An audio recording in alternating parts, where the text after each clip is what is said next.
Okay, so the issue with the bags lies right here on this pin. If you look inside the latch that holds the bag itself to the bike, you'll see this pin in here. And you'll see here's the back of your lock cylinder. Now when you actually put the lock in and turn it, it slips behind there and cups it over to keep it in place. So what's happening on yours is this surface right here is too tall. And what you're going to need to do is grind a little bit off of that one. In order to get the lock cylinder out is going to be the tricky part. Okay, so to remove the lock cylinder, you'll have to have your key in there, and that's the most important part, because if your key's not in, it's going to lose all the lock pins.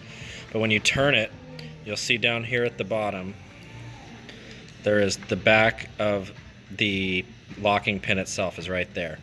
And so to remove the lock cylinder, you'll need to take something like a knife or a flathead screwdriver and pop that pin upwards.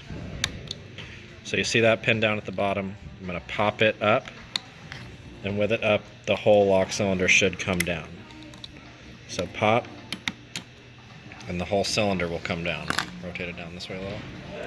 And so then, with your key still inside, remove the whole thing.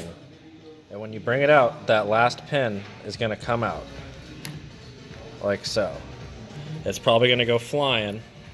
So do your best to make sure it doesn't, because you don't want to lose the spring inside that lock cylinder. Now, this is the whole thing, is if you pull your key out of this lock cylinder, all of the pins are going to go missing. So you need to keep them in there and keep your key in while you're doing this. But what you want to do is find the side of the lock cylinder that's going to have some marring to it from trying to turn it onto your key, or trying to turn it onto that pin. And you want to grind this down with a file. Just a few millimeters, just a little bit where you can actually turn it. So what I would do is recommend taking a little bit of material off there, reinstalling it, which in this case, key still in. The only pin that can move freely is going to be the lock pin at the end.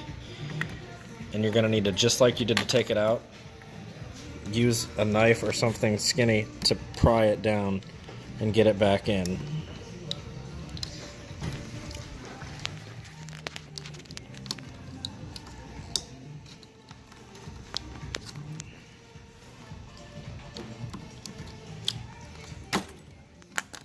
Once it goes through, you'll give it a turn until you hear it click.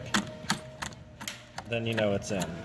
And again, you'll want to see on this side, you want to make sure that it has enough room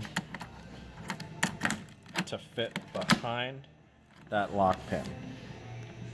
Behind and over. So it's just going to be the edge of the lock cylinder here that you need to trim down. If you have any other questions, let me know. And there's that. That's the pin inside. That's the issue, really.